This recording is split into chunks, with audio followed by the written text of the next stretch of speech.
भगवते वासुदेवाय। ओम नमो भगवते वासुदेवाय। ओम नमो भगवते वासुदेवाय। Srimad Bhagavatam, Canto 9, Chapter 13, Texts 1 to 3. Texts 1 and 2 have no purports. Text 1. Nimeshchalam idam vidvan satramara bhatatmavan vitrigapeda parestavan nagamadhyavata guru. Om Gyan Timirandasya Jnananjana Shalakya Chakshuran Militanina Tasmai Shri Gurave Namaha. Shri Chaitanya Manovistam Stapitam Yena Bhutale Swam Rupa Kadamayam Dadati Swapadantikam Vandeham Shri Guru Shri Utapada Kamlan Shri Gurun Vaishnavamscha Shri Rupam Sagrajatam Sahagana Laguna Tanvitam Tam Sajevam Sadvetam Sabadhutam Parijana Saitam Krishna Chaitanya Devam Shri Radha Krishna Padan Sahagana Lalita Shri Vishakhanvitam Shah. He Krishna Karuna Sindhu Deenabandhu Jagatpate Gopesa Gopika Kanta Radha Kanta Namostute Sapta Kanchana Gaurangi Radhe Vrindavaneshwari Rishabhanu Suti Devi Pranamami Haripye Vancha Kalpa Tarvyascha Kripa Sindho Bhayavacha Paditana Pavanebhyo Vaishnavebhyo Namo Namaha. Jai Shri Krishna Chaitanya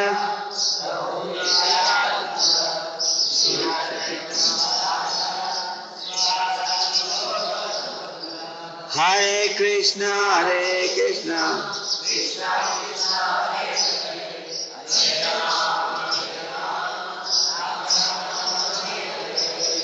Nimesh Chalam Sidam Vidvan Satram Arab Hatat Mavan Vitrik Bhed Apares Tavan Nagamad Yarvavata Guru.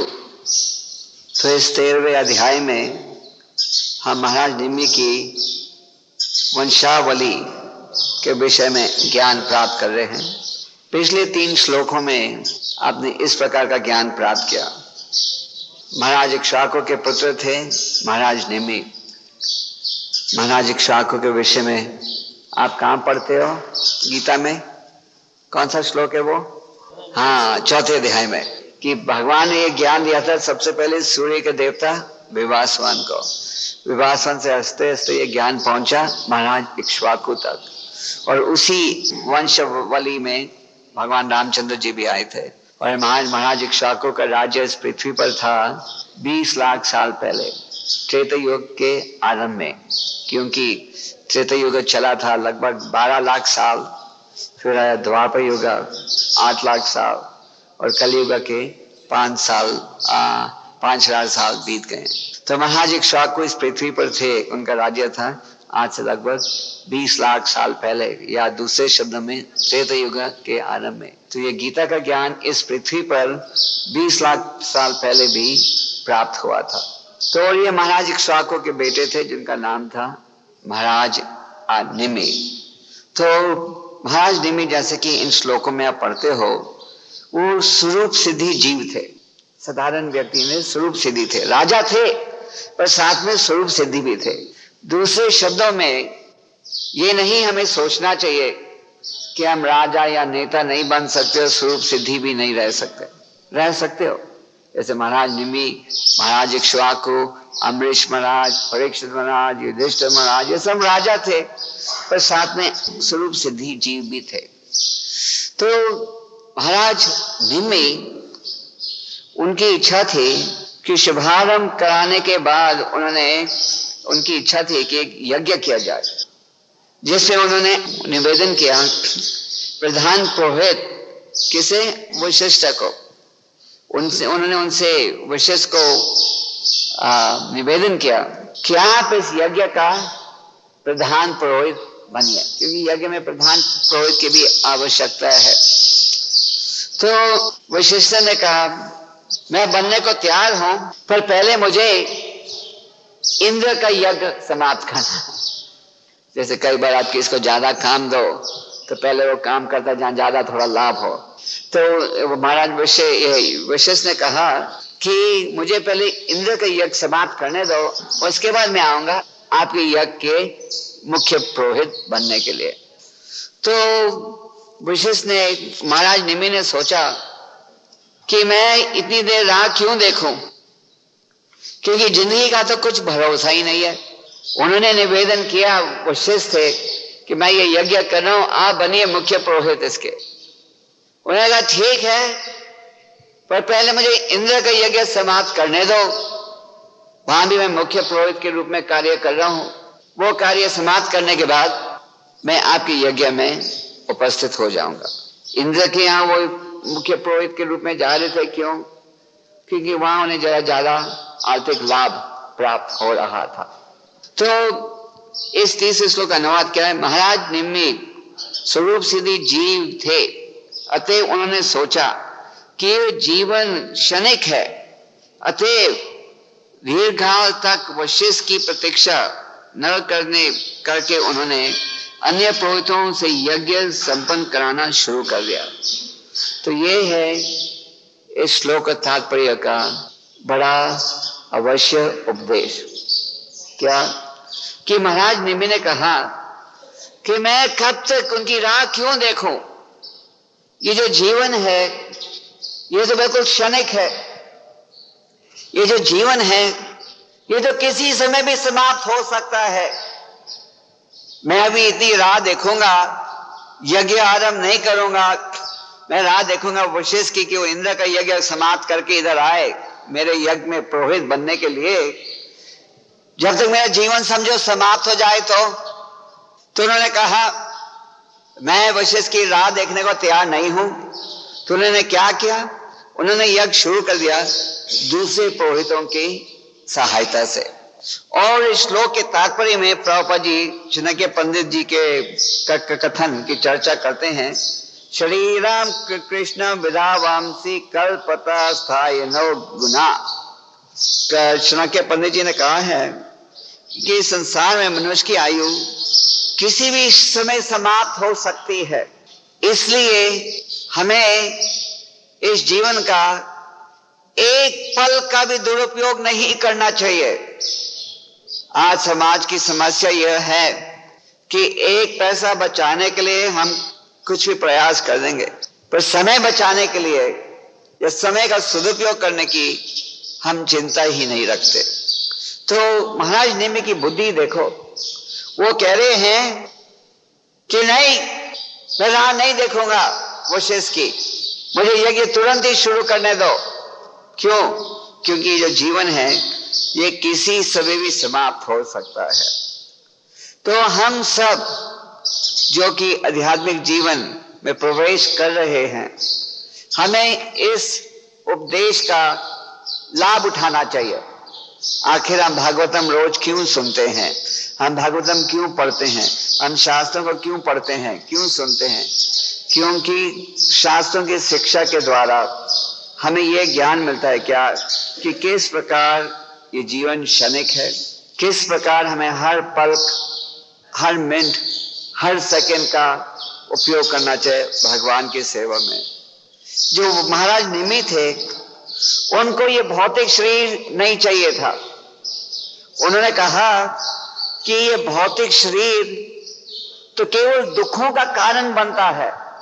हम सब सोचते हैं कि भौतिक शरीर सुख का साधन बनेगा। पर महाराज निमि ने कहा कि मुझे भौतिक शरीर नहीं चाहिए, क्योंकि भौतिक शरीर कष्टों का कारण बनता है और हर एक के हृदय में, महाराज निमि कहते हैं इसी अध्याय में, हर एक के हृदय में भय है। जिस प्रकार भागवत में उदाहरण दिया जाता है मछली का, मछली जो तालाब में रहती है उसको हमेशा चिंता रहती है, क्या कब मुझे दूसरी बड़ी मच्छी खा लेगी। क्या है प्रकृति का नियम, छोटी मच्छी को बड़ी मच्छी खाती है। तो जो मछली होती है तालाब में, भागवतम के अनुसार उसके हृदय में हमेशा भय रहता है, कब मुझे कोई खा लेगा आकर। एक चिड़िया भी, आप अन्न फेंको, अन्न के दाने फेंको, चिड़िया वगैरह तुरंत आ जाएंगी, एक दाना चुबाएंगी और फिर आगे पीछे देखेंगे, क्यों, कोई दूसरी चिड़िया तो नहीं आ रही मुझे ये दाना लेने के लिए, कोई दूसरी चिड़िया तो नहीं आ रही मुझे मारने के लिए। तो महाराज निमि ने कहा कि मुझे भौतिक शरीर नहीं चाहिए, क्योंकि भौतिक शरीर केवल दुख पहुंचाता है और ये भौतिक शरीर हमें सदा भय में रखता है, भय के साथ पछतावा। यह है भौतिक जीवन के दो नियम। एक तरफ से भय रहता है, दूसरी तरफ से हम पछताते रहते हैं। कि क्या पछताते हैं, अरे ये चीज कल थी आज नहीं है। आज अगर धंधा ठीक नहीं तो हम पछताते हैं कल धंधा अच्छा था। आज अगर स्वास्थ्य खराब है तो हम पछताते हैं कि कल स्वास्थ्य अच्छा था। तो इसी प्रकार से भौतिक संसार में हर व्यक्ति के हृदय में भय रहता है और भय के साथ हम पछताते हैं। तो महाराज निमि ने कहा कि मुझे भौतिक शरीर नहीं चाहिए, मैं एक पल का भी दुरुपयोग नहीं करना चाहता। जैसे भागवत में मछली का उदाहरण है, छोटी मच्छी को भय रहता है कि बड़ी मच्छी मुझे खा लेगी। इसी प्रकार पशुओं में जिन पशु के पाँव नहीं हैं उनको भय रहता है कि जिनके पाँव हैं वो उनको खा लेंगे। जिनके 2 पाँव हैं उनको भय रहता है कि 4 पाँव वाले हमें खा लेंगे। तो ये है प्रकृति का नियम, जहां एक व्यक्ति दूसरे को केवल कष्ट ही पहुंचाता है। तो महाराज निमि ने कहा कि मुझे भौतिक शरीर नहीं चाहिए किसी हालत में। तो जो महाराज निमि ने कहा कि भौतिक जीवन में कष्ट है, भय है और हम पछताते हैं हमेशा, इसी विषय के ऊपर एक बड़े प्रसिद्ध वैष्णव कवि जिनका नाम है गोविंद दास, उन्होंने एक बहुत ही सुंदर रचना भक्तों के लिए लिखी है, जिसमें वो कहते हैं, बाजा होए मानाशी नंद नंदना अभय चरणा रविंद्रम रे। हे मेरा मन, तुम भय से भरे हुए हो। हर व्यक्ति के हृदय में भय है। हाँ, आप अपने घर में ताला क्यों मारते हो? क्योंकि भय, ताला नहीं मारोगे अच्छी तरह तो चोर आ जाएंगे। हाँ, मोटर को क्यों ताला मारते हो? सिक्योरिटी अलार्म लगाते हो, भय रहता है। तो इस भौतिक संसार में भय से हम भरे हुए हैं। तो गोविंद दास जी कहते हैं, अगर आप भय से रहित होना चाहते हो तो किसी न किसी रूप से हमें क्या करना चाहिए? परम भगवान की शरण स्वीकार करना चाहिए। बाजा होरे मना श्री नंद नंदना अभय चरणा रविंद्र रे। अगर हम अभय चरण की शरण लो, प्रभुपाद जी के पिता ने उन्हें क्या नाम दिया था पैदाइशी पर? अभय चरण। अभय, फियरलेस। अभय मतलब जिसको जो भय नहीं रखता।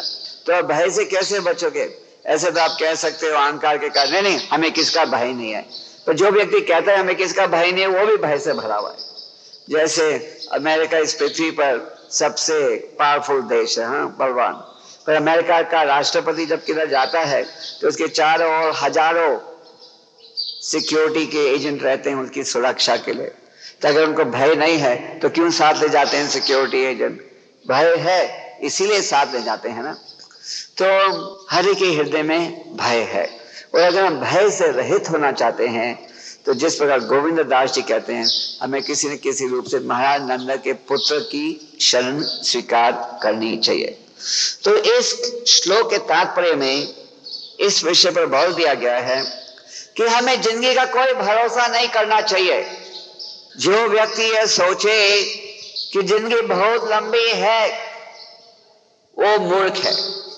जो व्यक्ति यह सोचे कि जीवन किसी समय भी समाप्त हो सकता है, इसलिए मुझे महाराज निम्मी के समान भगवान पर शरणागत होना चाहिए, वो है बुद्धिमान व्यक्ति।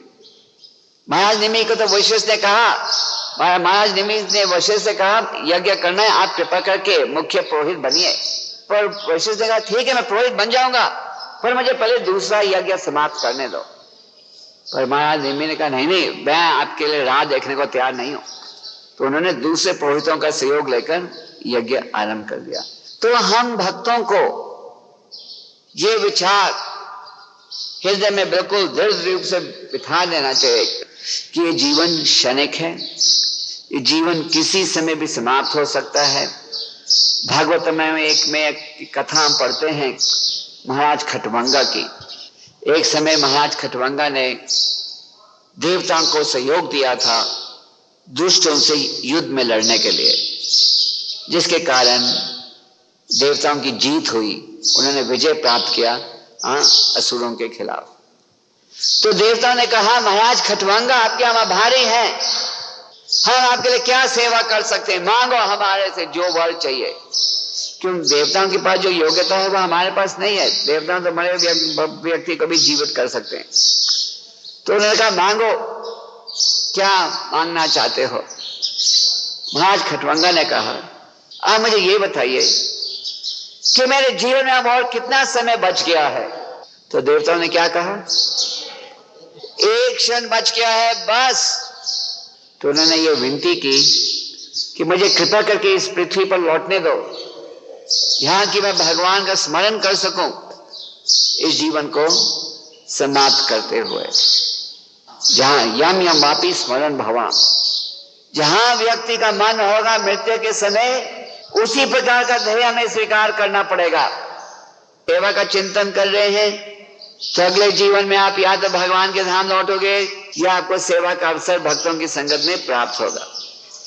अगर मृत्यु के समय ये सोच रहे हो अरे मुझे इतनी जल्दी छोड़कर जाना पड़ रहा है जबरदस्ती, अभी तो मैंने अपने पोतों को नहीं देखा, अभी तो मैं ये खूबसूरत घर छोड़कर जा रहा हूं, तो आपको उसी घर में वापस जाना मिल जाएगा।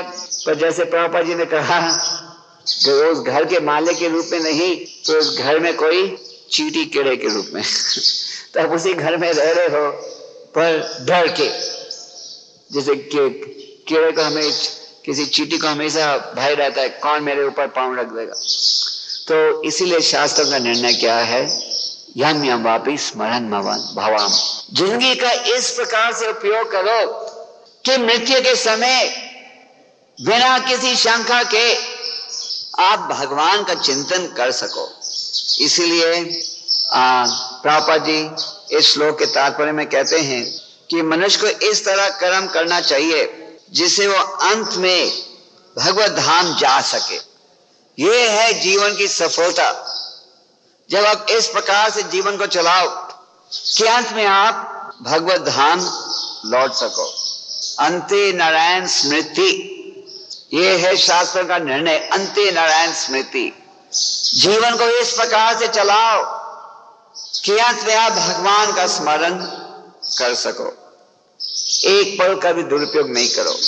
कई बार हम सोचते हैं ठीक है गंभीरता से आध्यात्मिकता तो स्वीकार करनी चाहिए, पर और 5 साल बाद आरंभ करेंगे। प्रभुपाद जी एक उदाहरण देते थे। एक समय एक व्यक्ति उसकी सेवा से ही रोज जगन्नाथपुरी मंदिर में पानी पहुंचा देना, और जगन्नाथपुरी मंदिर में तो सारे विश्व से लोग आते हैं, तो हमेशा अक्सर वहां लंबी लाइन लगी रहती है। तो ये व्यक्ति रोज सोचता था आज तो दूसरे लोगों को दर्शन लेने दो, मैं तो यहीं रहता हूं पुरी में, मैं तो कल दर्शन ले लूंगा।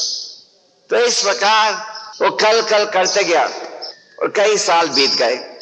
और भगवान जगन्नाथ जी का वो दर्शन नहीं ले पाया। और दर्शन लेने से पहले क्या हुआ? मृत्यु हो गई, देहांत हो गई।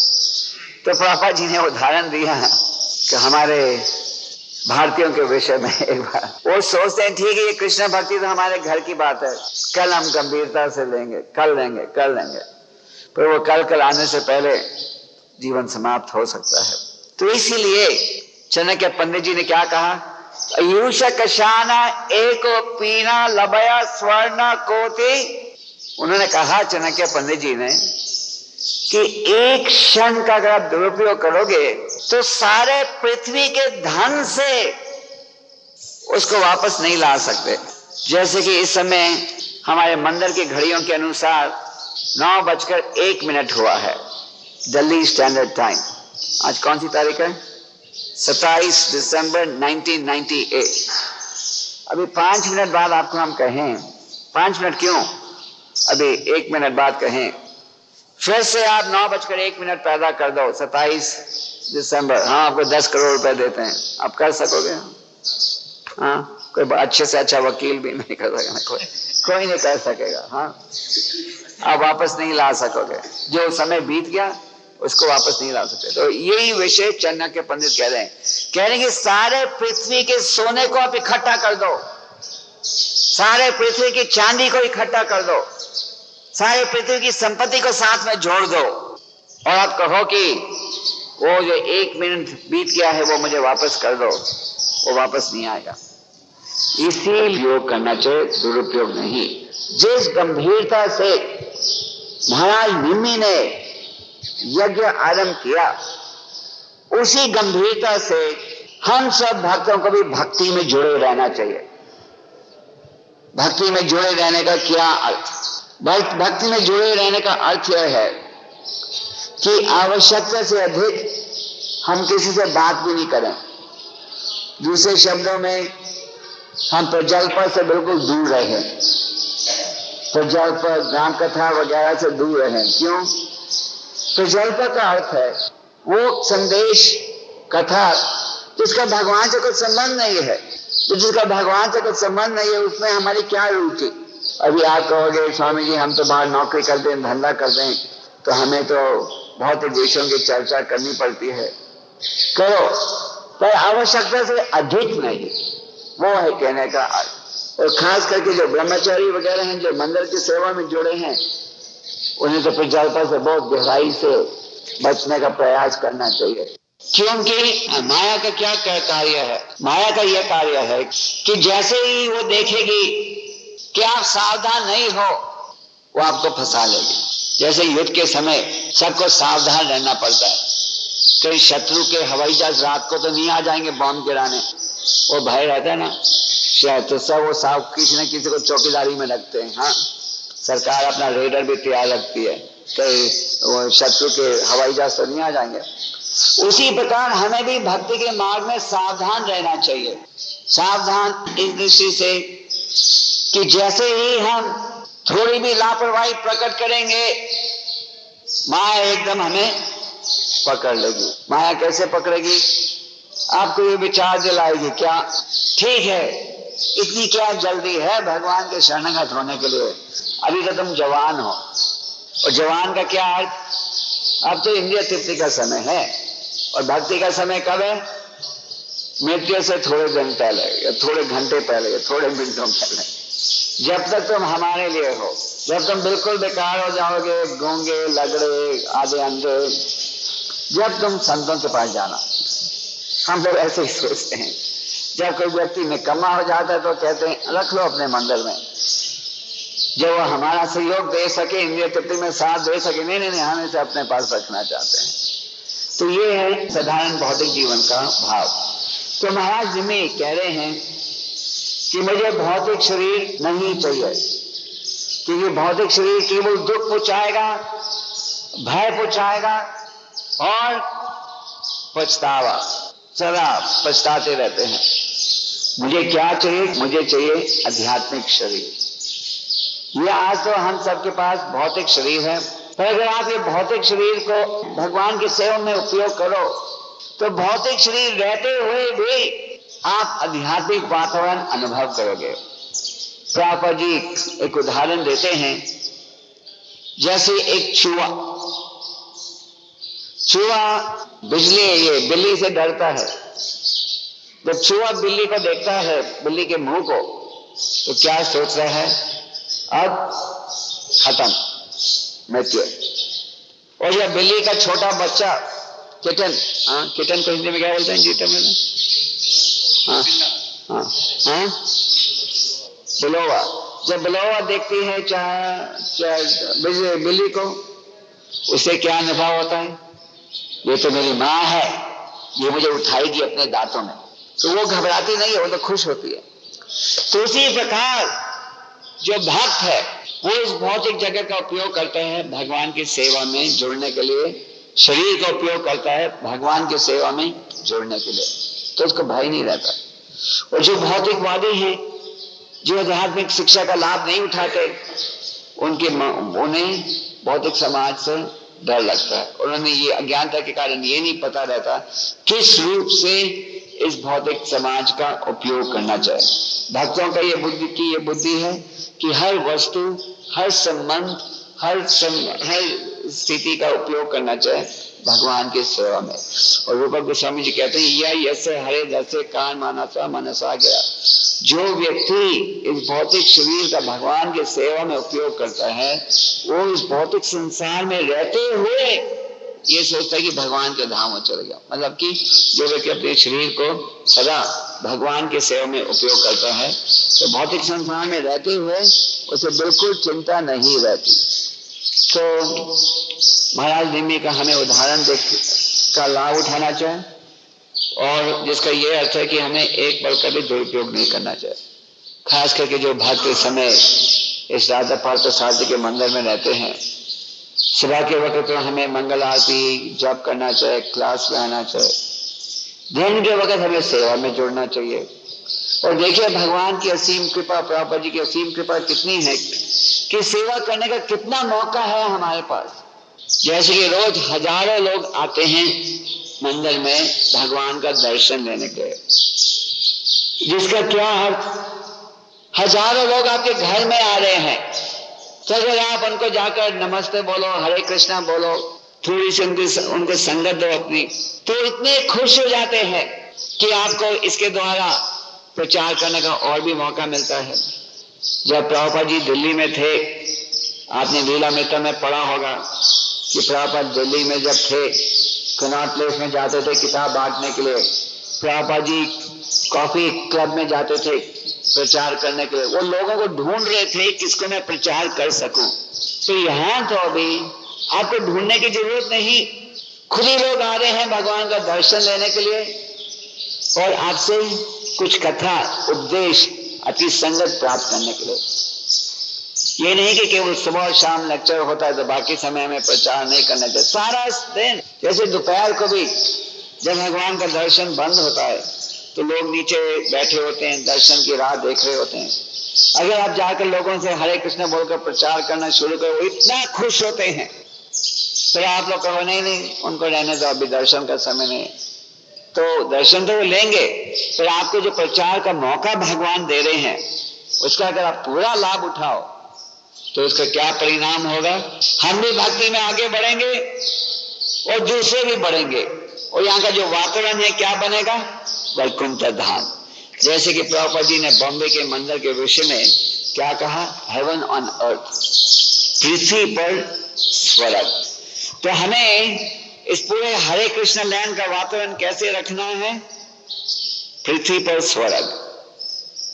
जैसे व्यक्ति अंदर आता है जाने तक बिल्कुल स्वर्ग का वातावरण, वैकुंठ का वातावरण।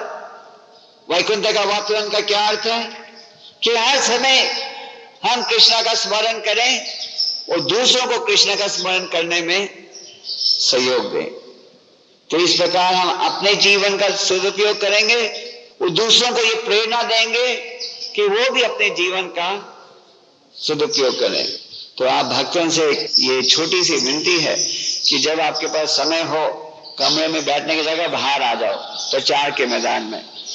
और प्रचार के मैदान में हमेशा कोई ना कोई सज्जन रहता है जिसको आप प्रचार करके अपनी संगत दे सकते हो। मैंने खुद देखा है, जब भी मैं यहाँ से गुजर रहा होता हूँ, इतने लोग मिलते हैं, उनको हरे कृष्ण बोलकर बात करना शुरू करो, इतने खुश हो जाते हैं, इतने खुश होते कि हम यहाँ मंदिर में आए और किसी ने हमारी परवाह की। इतने खुश हो जाते हैं कि हम मंदिर में आए, किसी ने हमें यहाँ से पूछा आप कैसे हो। तो आप भक्त अगर इस मंदिर का पूरा लाभ उठाओ तो अपने जीवन में भी परिवर्तन होगा आध्यात्मिकता में, और दूसरों को भी आप प्रेरणा दे पाओगे जिसके द्वारा वो अपने जीवन को सुधार सकें। तो इस श्लोक के संक्षेप में महाराज निमि के विषय में कहा गया है कि महाराज निमि महाराज इक्ष्वाकु के पुत्र थे, स्वरूप सिद्धि जीव थे, और उनकी इच्छा थी कि एक पल का भी दुरुपयोग नहीं हो। उन्होंने इस श्लोक में जीवन के विषय में क्या कहा है, ये क्षणिक है। जो भौतिकवादी हैं उनको ये सुनना अच्छा नहीं लगता। जब वो ये सुनते हैं तो कहते हैं हमने तो हरे कृष्ण मंदिर नहीं जाना। वो तो डरा देते हैं, हमें डरा देते हैं कि ये जीवन क्षणिक है। हम तो ये सोचना चाहते हैं जीवन चलेगा 80-90 साल तक। हाँ, तो भौतिकवादी डर जाते हैं। जैसे कि भागवतम के 5वें स्कंध में नरकों का वर्णन है। ये लिखा गया है 24 प्रकार के नरक लोक हैं, जहाँ अलग अलग पाप का अलग अलग पाप के कार्य का अलग अलग परिणाम भुगतना पड़ता है। तो जब अमेरिका में हमारे भक्त 5वां स्कंध बांट रहे थे एयरपोर्ट्स में, जब लोग पढ़ते थे हेलिश प्लैनेट्स, थोड़ा पढ़ एयरपोर्ट में फेंक देते, छोड़ देते थे किताब, क्योंकि उनको इतना भय लग गया था ये पढ़कर कि शायद हमें नरक में जाना पड़ेगा इस पाप के कार्य के लिए। तो ये है समाज की स्थिति। अगर आप किसको बोलो ना कि इस प्रकार के दोष का ये परिणाम होगा, तो आपको फिर मिलने नहीं आएंगे। सच बात है, क्योंकि वो असलियत को कोई सुनना नहीं चाहता। सब यही सुनना चाहते हैं क्या ये जीवन इंद्रिय तृप्ति के लिए है और मृत्यु के बाद सब स्वर्ग जा रहे हैं। जैसे अखबारों में एडवर्टाइजमेंट देखते हो, ही left for his heavenly abode, हर एक के विषय में कहते हैं वो स्वर्ग चले गए। अरे भाई, स्वर्ग जाने के लिए जरा मेहनत करना पड़ेगा, फिर ही आपको स्वर्ग की टिकट मिलेगी। भगवान के शिक्षा के आधार पर चलेंगे। तो हमें महाराज निमि का उदाहरण लेकर हमें भी गंभीरता के साथ भक्ति करनी चाहिए। हरे कृष्णा। हरे कृष्णा हरे कृष्णा कृष्णा कृष्णा हरे हरे